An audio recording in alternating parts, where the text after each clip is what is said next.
Once again welcome students। पिछले कुछ lectures में हमने देखा कि हम टेंसेस की बात कर रहे हैं ग्रामर इंग्लिश में चलते हुए। टेंसेस में हमने प्रेजेंट सिंपल किया, फिर प्रेजेंट कंटिन्यूस किया, और आज हमारा जो टॉपिक है वो प्रेजेंट परफेक्ट है। परफेक्ट का अर्थ होता है निश्चित, एग्जैक्टली, यानी कुछ ऐसे कार्य जो भूतकाल में आरंभ होकर, पास्ट में आरंभ होकर वर्तमान में अभी कंप्लीट होने की, पूर्ण होने की पुष्टि करवाए। क्योंकि जो अभी काम पूरा हो रहा है वो निसंदेह रूप से भूतकाल में आरंभ हुआ होगा, पास्ट में उसका कोई ना कोई लिंक रहा है, कोई ना कोई उसका काम रहा है। जैसे मैंने कहा मैं खाना खा चुका हूं या मैंने खाना खा लिया, तो इस वाक्य में एक ही चीज सिद्ध हो रही है कि कोई खाना खाने का जो काम होता है, जो काम था वो पूर्ण हो चुका है, वो कंप्लीट हो चुका है। मैंने खाना खा लिया है अर्थात मैं खाना खा चुका हूं या मैंने खाना खा लिया। तो खाना खाने का काम भूतकाल में आरंभ हुआ और वर्तमान में आते आते वो एग्जैक्टली टाइम पीरियड के अनुसार पूर्ण हुआ और अभी अभी हुआ है, पूर्ण होने की पुष्टि करना। That's called present perfect tense. आइए हम आगे बढ़ते हैं। कुछ पॉइंट्स मैंने लिख रखे हैं समझने के लिए ताकि समय की बचत हो सके। अब हम चल रहे हैं present perfect tense. Present perfect tense में महत्वपूर्ण बात वैसे क्या आ रहा है कि इसमें से सारी क्रिया हमें देखनी है हैज और हैव। हमारे हेल्पिंग वर्ब कौन कौन से हैं दोनों यहां देख लीजिए, हैज और हैव। ये कई बार आपने सुना होगा, हैज और हैव। हैज जो है वो सिंगुलर सब्जेक्ट्स के साथ में, जब कभी भी हमारा सब्जेक्ट सिंगुलर होगा, एक वचन करता होगा, तब हैज आता है, और जब सब्जेक्ट प्लूरल होता है अर्थात बहुवचन होता है तब हैव आता है। और दोनों ही परिस्थितियों में, दोनों ही कर्ताओं के साथ में third form of the verb आएगी। Third form of the verb present perfect tense में दोनों ही किसी प्रकार का कोई कर्ता हो, चाहे सिंगुलर हो सब्जेक्ट और प्लूरल, कोई भी कर्ता हो, क्रिया का तीसरा रूप भी आता है। ये बात एक बार निश्चित होकर याद रखिएगा। अब हैज और हैव, सभी एक वचन कर्ताओं के साथ हैज और सभी बहुवचन कर्ताओं के साथ हैव आता है, ये याद रखिएगा। और आई जो होता है वो अपने आप को प्लूरल मानते हुए, अर्थात आई को सदैव हम हैव की श्रेणी में ले जाते हैं, आई हैव। इस प्रकार से इसको यूज किया जाता है। अगर फिर भी इसका टू बी सर्किल अगर आपको देखना है तो एक छोटा सा एग्जांपल मैं देख सकता हूं, यहां पर दे सकता हूं। एक था I have, we have, you have, he has, she has, it has, name has, then they have. I have, we have, you have, you have, he, she, it has, name has, then they have. Just to be of present perfect tense. To be of present perfect tense, इस प्रकार से इसका use लिया जाता है has और have का। आई के साथ सदैव हैज, आई के साथ सदैव हैव आता है, वी के साथ, यू के साथ सदैव हैव आता है। सिंगुलर सब्जेक्ट जो हमारे होते हैं उनके साथ सदैव हैज आता है, ये याद रखिएगा। एक वचन जैसे ही, शी, इट, कोई सिंगुलर नेम और सिंगुलर डूअर जब कभी भी आता है तो उनके साथ में हैज आता है, बाकी सभी के साथ में हैव आता है, याद रखिएगा। अब अगला पड़ाव जो है वो एडवर्ब का है, क्योंकि हर एक टेंस में महत्वपूर्ण योगदान एडवर्ब ही निभाते हैं। एडवर्ब की बात करें तो प्रेजेंट परफेक्ट में एडवर्ब जो है वो आपके already, recently, just, so far, up to now, just now. याद रखिएगा, नाउ हमने प्रेजेंट कंटिन्यूस टेंस में पिछले लेसन में पढ़ा था। प्रेजेंट कंटिन्यूस में हमने ये पढ़ा था कि नाउ जो होता है वो प्रेजेंट कंटिन्यूस टेंस में है, लेकिन यहां पर कहता है जस्ट नाउ और अप टू नाउ। ये दोनों ही चीजें देखने योग्य है कि ये नाउ के साथ में अगर जस्ट या अप टू आया है तो प्रेजेंट परफेक्ट में आता है। ईवर नेवर जो है वो प्रेजेंट सिंपल का था। सिंस वैसे since present perfect continuous past perfect continuous में आता है, लेकिन कई बातों पर कई अवस्थाओं में प्रेजेंट परफेक्ट में भी आता है। Several times this season, by now भी आया है। देखो now, up to now, just now, then by now, lately, और अगला एडवर्ब है येट। येट सदैव नेगेटिव के लिए आता है, अर्थात जब कभी भी कोई कार्य पूर्ण नहीं होने का या नहीं कंप्लीट नहीं होने का बोध आता है, तब नेगेटिविटी को कॉल करवाने के लिए, नेगेटिविटी का यूज करने के लिए येट का प्रयोग किया जाता है। जैसे हम कह सकते हैं कि our Hindi syllabus has not completed yet, Ram has not finished his lunch yet, यानी अभी तक वो अपना कार्य पूर्ण नहीं कर चुका है या चुकी है। We have not revise our lessons और आवर सिलेबस येट। तो नेगेटिव के लिए सदैव येट का आना स्वाभाविक है, अर्थात येट ही आता है नेगेटिविटी के लिए। और यहां पर देखा जाए तो ये पॉजिटिव के लिए आ रहा है। नेगेटिव और पॉजिटिव का बोध अलग अलग हिसाब से दिया जाता है, थोड़ा देखते रहिए।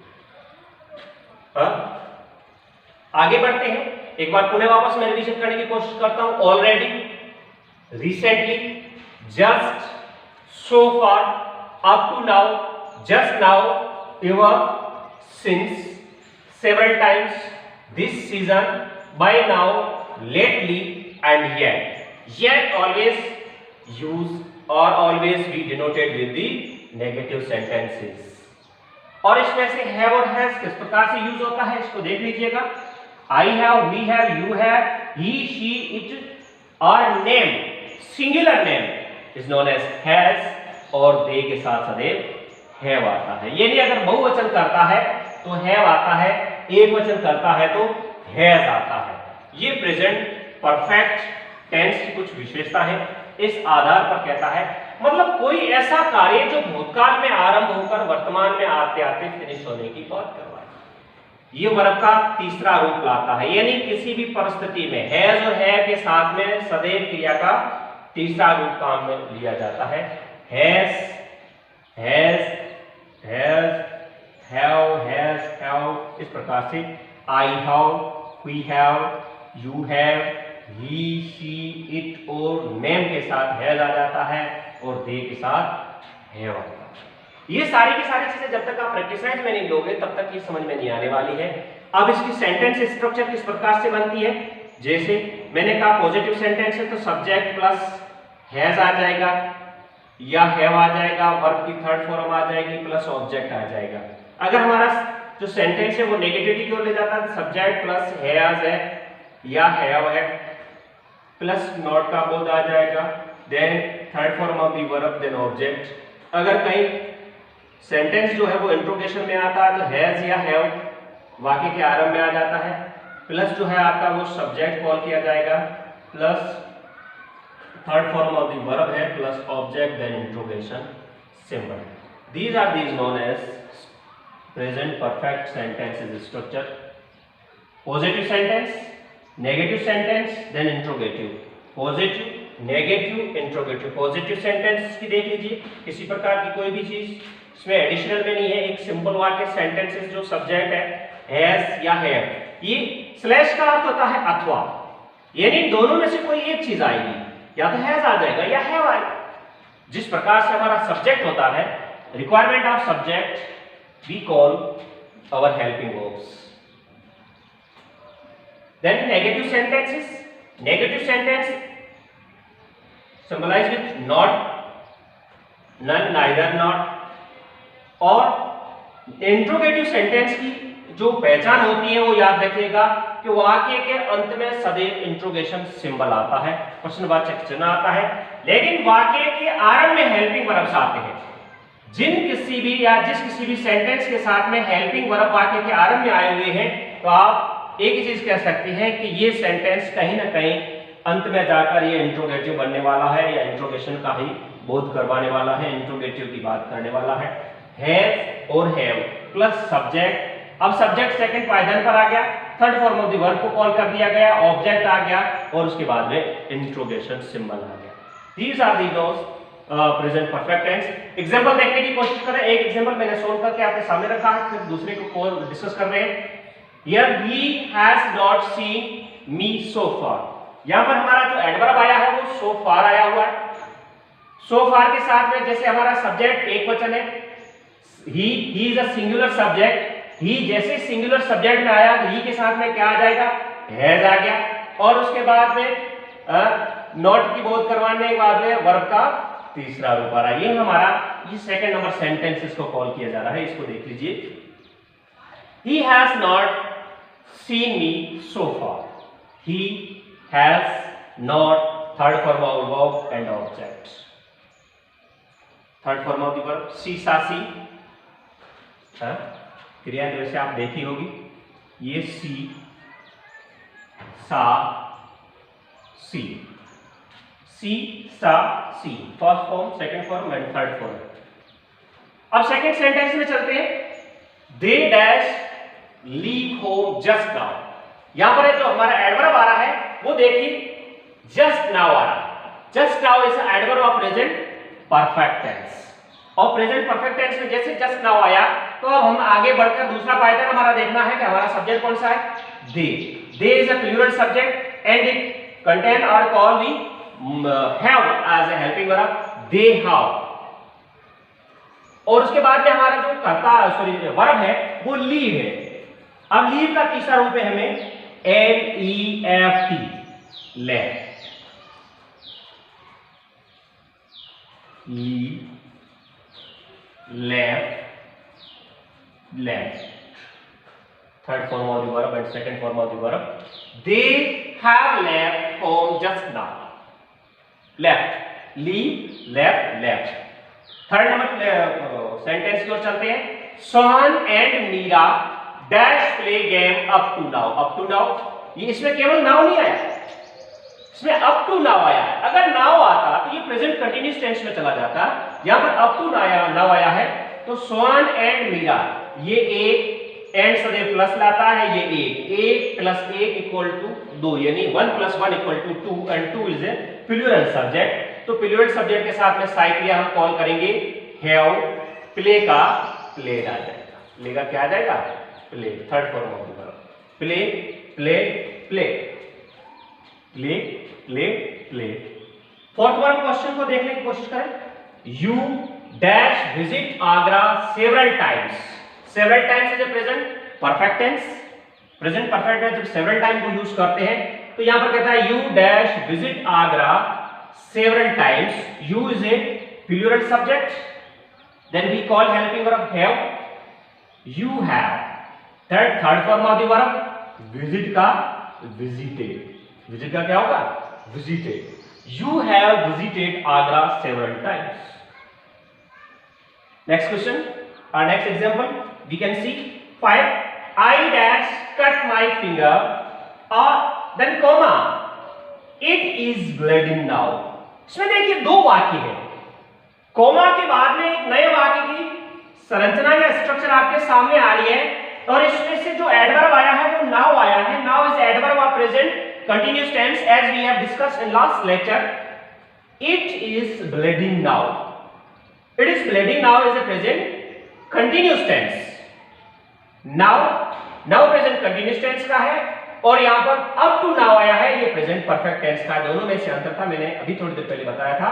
तो ये केवल नाउ है तो प्रेजेंट कंटीन्यूअस टेंस, लेकिन ये दोनों वाक्यों को जुड़ा हुआ है। ये प्रेजेंट परफेक्ट में जाएगा और यहां पर ये प्रेजेंट कंटीन्यूअस टेंस, यानी इसमें से किसी प्रकार का कोई एडवर्ब नहीं आया होगा, लेकिन ये कार्य अभी प्रगति पर है तो ये कार्य पूर्ण हो चुका है। यानी आई डैश कट माई फिंगर, मैं अपनी उंगली काट चुका हूं, अर्थात मैंने अपनी उंगली काट दी है और इसमें आप रक्त आर ब्लीडिंग ऑन गोइंग है या चल रहा है अभी। तो आई है, आई के साथ हमारा जो सहायक क्रिया है वो हैव आ जाएगा। I have cut, cut is a third form of the verb as a first, cut, cut, then cut. First second third is equal. I cut, cut, cut, यानी फर्स्ट सेकंड और third form of the verb है इस प्रकार से इसका use किया जाता है। फर्स्ट फॉर्म है, सेकंड फॉर्म है और थर्ड फॉर्म देखिए। I have cut my finger, it is bleeding now. This is the combination of two sentences. One sentence is ongoing and first sentence is already be finished. First work already be finished and second work is on going. पहला कार्य पूर्ण हो चुका है, यानी आई have cut my finger. इसमें से देखिए किसी प्रकार का कोई एडवर्ब नहीं है, लेकिन दूसरा वाक्य पूर्ण रूप से ये भरा हुआ है, कंप्लीट है, सेंटेंसेस के साथ में प्रेजेंट कंटीन्यूअस टेंस का बोध करवा रहा है कि ये कार्य ऑन गोइंग है। It is bleeding now, it means it refers two finger. इसमें अभी रक्त चल रहा है, अर्थात रक्त बह रहा है, ब्लीडिंग नाउ। तो ये पूर्ण अभी कंटिन्यू है, तो ये कार्य पूर्ण हो चुका है। That's called present perfect tense. पूर्ण हो चुका है काम, प्रेजेंट परफेक्ट टेंस। कार्य प्रगति पर है, present continuous tense. Combination of two sentences, दो वाक्यों को आपस में मिलाकर सामने रखकर इसको एडजस्ट करने की कोशिश की गई है। देखेंगे आप किस प्रकार से यूज किया गया है। एक बार पुनः थोड़ा सा ढलके में वाक्यों को देख लीजिए जल्दी से कि कैसे वाक्य आपने देखने की कोशिश की। He has not seen me so far। so far के आधार पर हमने ही हमारा एक वचन करता था तो हैज ले लिया और सीन तीसरा रूप ले लिया, नॉट अपनी जगह पर आ जाएगा। They dash have leave home just now। just now is adverb of present perfect tense। अब हम कर्ता को देखेंगे, कर्ता हमारा बहुवचन है, सहायक क्रिया हमारी हैव आ गया और हमने क्रिया का तीसरा रूप लीव का लेफ्ट ले लिया। सोन एंड मीरा। अब देखो जब कभी भी इस प्रकार के जो सेंटेंस कर्ता आते हैं या जो नाउन्स डूअर आते हैं, वो जब एंड के साथ में जुड़े होते हैं तब वो मल्टी हो जाते हैं, अर्थात वो दो होते हैं। और जब कभी भी और, यानी अगर यहां पर मैंने कहा मीरा और सीता, मीरा और सीता करता तो ये एक वचन करता होता, और मीरा एंड सीता आ जाता तो ये बहुवचन बन जाता। मीरा एंड सीता आता तो ये मल्टी हो जाता, मीरा और आया है तो सिंगल हो जाएगा। यानी और अथवा में आता है, अथवा में दोनों में से कोई एक होता है, और एंड का अर्थ होता है दोनों का अर्थ होता है मल्टी, बहुत। तो ये बहुवचन हमारा करता, सॉरी प्लूरल सब्जेक्ट बन गया Mohan and Meera.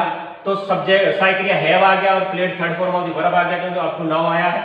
You dash visit Agra several times. ये सेवरल टाइम्स आया है, प्रेजेंट परफेक्ट टेंस है। यू हमारा हम कह सकते हैं कि प्लूरल सब्जेक्ट है, और प्लूरल सब्जेक्ट के साथ में है हमारी सहायक क्रिया आ गई, विजिट का थर्ड फॉर्म विजिटेड आ गया।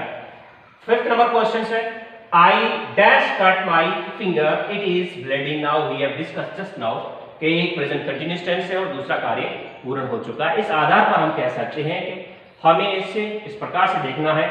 इसको मैं मिटाने की कोशिश कर रहा हूं ताकि आप इस एक्सरसाइज में दे सकूं, और उसके आधार पर आप अपने स्तर कुछ प्रैक्टिस करने की कोशिश करो, क्योंकि जितना आप अपने स्तर पर अभ्यास करोगे, बार बार इसको दोहरान करोगे, अभ्यास करोगे, उतनी ही चीजें समझ में आ जाएगी। बहुत सारी ऐसी चीजें हैं जो हमने पिछली क्लासेस में कई बार अध्ययन किया है, उनको वापस एक बार रिवीजन करो, माइंड को रिफ्रेश करते हुए अपने आप को थोड़ा मेडिटेशन के सहारे सॉल्व करने की कोशिश करो कि हम रिवीजन कर सकते हैं, रिवाइंड कर सकते हैं और हम सॉल्व भी कर सकते हैं। कुछ एक्सरसाइज में लिखने की कोशिश करता हूं, तब तक आप इस चीज को देख लीजिए कि कैसे प्रेजेंट परफेक्ट टेंस में क्या क्या आता है। प्रेजेंट परफेक्ट में सहायक क्रिया के रूप में हैज और हैव आता है। आपने देखा होगा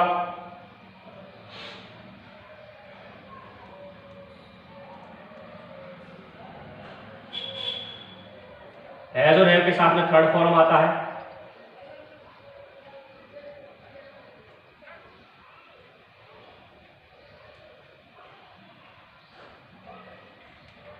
एडवर्ब देखना बहुत जरूरी है, एडवर्ब को देख लीजिए। ऑलरेडी है, रिसेंटली है, जस्ट है, जस्ट नाउ है, सो फॉर होगा, और इवर है, सिंस है, ऑलरेडी है,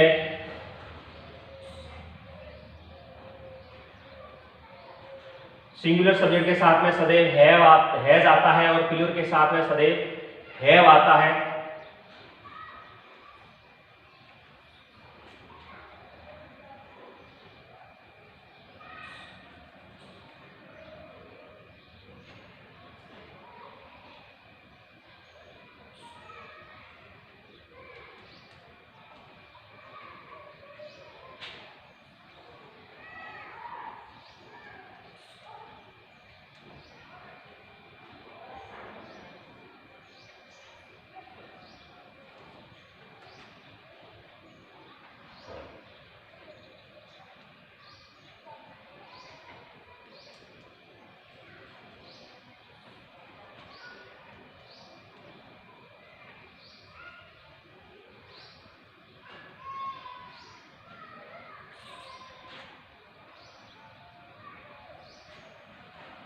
I have, we have, you have, he, she, it has, और दे हैव के साथ में आता है सिंगल अगर हमारा सब्जेक्ट है,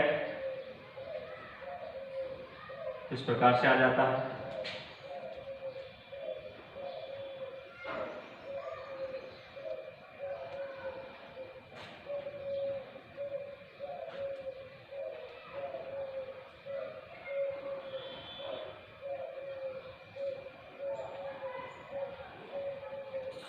ये येट आया है, येट को थोड़ा ध्यान से रखिएगा कि येट वाले सेंटेंसेस को कैसे हम सॉल्व करते हैं।